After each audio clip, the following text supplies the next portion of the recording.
Sa mundong abala sa mga kamera at eksena, may dalawang bituin na pinangalanan na Maris Racal at Anthony Jennings. Parehong kilala sa kanilang husay sa pag-arte, ngunit sa likod ng mga ngiti at luha sa harap ng mga manonood, may mga damdamin na nabubuo na tila mas mainit pa kaysa sa ilaw ng entablado. Si Maris Racal, kilala bilang isang mahusay na aktres at kasalukuyang nasa isang relasyon sa totoong buhay kasama si Rico Blanco. Ngunit sa kabila ng kanyang pagmamahal kay Rico, may isang bagay na nagdulot ng kaguluhan sa kanyang puso, ang kanyang nararamdaman para kay Anthony.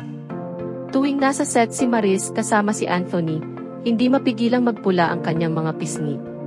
Sa tuwing nag-uusap sila, tila nagliliyab ang mga titik at ngiti ng dalaga.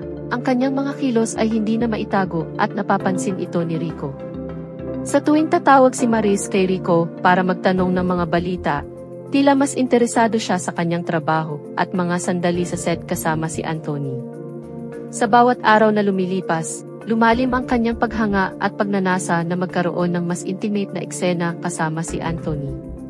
Nararamdaman ni Rico ang pagbabago sa kilos at damdamin ni Maris.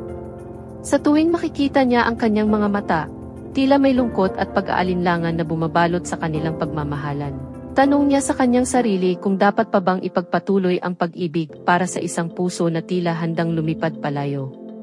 Sa gitna ng mga dilim at lihim na damdamin, mahihirapan si Rico na magpasya. Ngunit sa huli, tanging ang kanyang puso ang makapagsasabi kung sino ang dapat niyang ipaglaban at kung sino ang tunay na nagpapahalaga sa kanyang pagmamahal at pag-aalaga.